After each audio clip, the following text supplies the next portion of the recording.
ചുരുങ്ങിയ കാലങ്ങൾ കൊണ്ട് വ്യത്യസ്തമായ ഒരു പിടി നല്ല കഥാപാത്രങ്ങൾ സമ്മാനിച്ച നടിയാണ് അനശ്വര രാജൻ.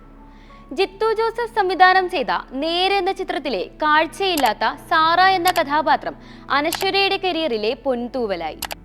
നേരിന് ശേഷം ജയറാം നായകനായി മിഥുൻ മാനുവൽ സംവിധാനം ചെയ്ത അബ്രഹാം ഓസ്ലറിലും അനശ്വര അഭിനയിച്ചു. ജിത്തു ജോസഫ് കൂട്ടുകെട്ടിൽ പുറത്തിറങ്ങിയ നേര് തിയേറ്ററുകളിൽ മികച്ച പ്രകടനമാണ് കാഴ്ചവെച്ചത്. ചിത്രത്തിലെ അനശ്വരയുടെ പ്രകടനത്തിനും കയ്യടി ലഭിക്കുന്നുണ്ട്. അനശ്വരയുടെ കരിയർ ബെസ്റ്റ് എന്നാണ് സിനിമ കണ്ടിറങ്ങുന്നവരുടെ അഭിപ്രായം. ഇപ്പോഴിതാ ആരാധകരുടെ സ്നേഹത്തിന് നന്ദി പറഞ്ഞ് എത്തിയിരിക്കുകയാണ് അനശ്വര. എല്ലാവരുടെയും സ്നേഹവും പ്രശംസയും എന്നെ ഒരു തിരയെന്ന പോലെ ആശ്ലേഷിക്കുന്നുണ്ട്, ആശ്വസിപ്പിക്കുന്നുണ്ട്. എല്ലാവരോടും സ്നേഹം മാത്രം. നിങ്ങളോടൊപ്പം നിങ്ങളുടെ കൂടെ വളർന്നവളാണ് ഞാൻ. കൂടെ ഉണ്ടാകണം. അനശ്വര സോഷ്യൽ മീഡിയയിൽ കുറിച്ച വരികളാണിവ. വലിയ സസ്പെൻസുകളോ ട്വിസ്റ്റുകളോ ഒന്നുമില്ലാതെ ഒരു ഇമോഷണൽ കോർട്ട് റൂം ഡ്രാമയാണ് നേര്. അധികം ഹൈപ്പില്ലാതെയാണ് തിയേറ്ററുകളിലെത്തിയത്. ആദ്യ ദിനം 5 കോടിക്ക് മുകളിൽ നേടിയ ചിത്രം ഇപ്പോഴും ഹൗസ്ഫുള്ളായി പ്രദർശനം തുടരുകയാണ്. ആശീർവാദ് സിനിമാസിന്റെ ബാനറിൽ ആന്റണി പെരുമ്പാവൂരാണ് ചിത്രം നിർമ്മിച്ചത്. ചിത്രത്തിന്റെ തിരക്കഥ ശാന്തി മായാദേവിയും ജിത്തു ജോസഫും ചേർന്നാണ് ഒരുക്കിയിരിക്കുന്നത്. ജിത്തു ജോസഫ് തന്നോട് കഥ പറയുമ്പോൾ തന്നെ എക്സൈറ്റ് ചെയ്യിപ്പിച്ചത് തന്റെ കഥാപാത്രമാണെന്നും അനശ്വര പറഞ്ഞു. കഥാപാത്രത്തിന്റെ മെന്റൽ സ്പേസിൽ നിന്നും പെർഫോം ചെയ്യുക എന്നത് ടാസ്ക് ആയിരുന്നെന്നും എന്നാൽ അത് താൻ നന്നായി ചെയ്തെന്നാണ് വിശ്വസിക്കുന്നതെന്നും അനശ്വര വാർത്താ സമ്മേളനത്തിൽ പറയുന്നുണ്ട്. ഞാൻ ഇതുവരെ ചെയ്യാത്ത ഒരു ക്യാരക്ടറാണത്. മെയിൻ ടാസ്ക് എന്തെന്ന് വെച്ചാൽ ആ ഒരു ക്യാരക്ടറിന്റെ മെന്റൽ സ്പേസിൽ നിൽക്കുക എന്ന് തന്നെയായിരുന്നു. ഈ പടം മുഴുവൻ കഴിഞ്ഞപ്പോഴും എൻ്റെ ആക്ടിങ്ങിൽ ഞാൻ ഭയങ്കര സാറ്റിസ്ഫൈഡ് ആയിരുന്നു.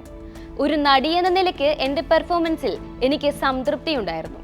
ഹീറോ പരിവേഷങ്ങളോ അമിതമായ ട്വിസ്റ്റുകളോ ഇല്ലാതെ പ്രേക്ഷകനെ പിടിച്ചിരുത്തുന്ന ഒരു ഒന്നൊന്നര ചിത്രമാണിതെന്നാണ് കണ്ടിറങ്ങുന്നവരുടെ അഭിപ്രായം. ദൃശ്യം, ദൃശ്യം 2, 12th മാൻ തുടങ്ങിയ ചിത്രങ്ങൾക്ക് ശേഷം മോഹൻലാലും ജിത്തു ജോസഫും ഒന്നിക്കുന്ന പുതിയ ചിത്രമാണ് നേര്. മലയാള സിനിമയിൽ ത്രില്ലർ ചിത്രങ്ങൾ നിരവധി വന്നിട്ടുണ്ടെങ്കിലും മെഡിക്കൽ ത്രില്ലർ എന്ന ഗണത്തിൽപ്പെടുത്താവുന്നവ എണ്ണത്തിൽ കുറവായിരിക്കും. പല സിനിമകളിലും ആശുപത്രിയും പരിസരവുമെല്ലാം കഥാപശ്ചാത്തലത്തിൽ കടന്നു വന്നിട്ടുണ്ടെങ്കിലും സമ്പൂർണ്ണ മെഡിക്കൽ പരിസരം എന്നത് പിന്നെയും കുറവായിരിക്കും. ആ കുറവ് നികത്താനായാണ് മിഥുൻ മാനുവൽ തോമസ് ജയറാമിനെയും കൂട്ടുപിടിച്ച് എബ്രഹാം ഓസ്ലർ എന്ന ചിത്രവുമായി എത്തിയത്. ഓസ്ലർ സിനിമയിൽ ഫ്ലാഷ് ബാക്കിലാണ് അനശ്വരയുള്ളത്. പഴയകാലത്തെ വസ്ത്രധാരണ രീതിയിൽ മുതൽ കഥാപാത്രത്തിന്റെ മാനറിസങ്ങൾ വരെ സംവിധായകൻ മിഥുൻ മാനുവൽ തോമസ് ഒരു അധ്യാപകനെ പോലെ നിന്ന് പഠിപ്പിച്ചത് കൊണ്ടാണ് തനിക്ക് ഇത്ര ഭംഗിയായി ഇത് ചെയ്യാൻ പറ്റിയതെന്ന് അനശ്വര പറയുന്നത്. അനശ്വരയുടെ കരിയർ ബെസ്റ്റാണ് നേരിലെ സാറ എന്നാണ് ആരാധകർ പറയുന്നത്. മുൻവിധികളെ മാറ്റി എഴുതുന്ന തരത്തിൽ അത്രയേറെ പക്വതയോടുള്ള അഭിനയമാണ് അവർ കാഴ്ചവെച്ചതെന്ന് ആളുകൾ ഒരേ സ്വരത്തിൽ പറയുന്നു. ഉദാഹരണം സുജാത എന്ന മഞ്ജു വാര്യർ ചിത്രത്തിലൂടെയായിരുന്നു കണ്ണൂരുകാരിയായ അനശ്വര രാജൻ സിനിമയിൽ അരങ്ങേറ്റം കുറിച്ചത്. ചിത്രത്തിൽ മഞ്ജുവിന്റെ മകളുടെ കഥാപാത്രത്തെയായിരുന്നു അനശ്വര അവതരിപ്പിച്ചത്. ആ കഥാപാത്രം അനശ്വരയുടെ കയ്യിൽ ഭദ്രമായിരുന്നു.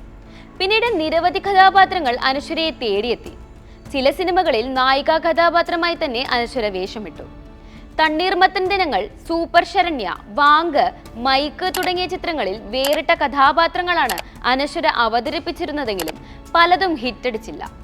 അതുകൊണ്ട് തന്നെ നേരിലെ സാറയായി ഏറെ അഭിനയ മുഹൂർത്തങ്ങൾ ആവശ്യമുള്ള ഒരു കഥാപാത്രമായി അനശ്വരയെ മലയാളികൾ ആദ്യം ഉൾക്കൊണ്ടിരുന്നില്ല.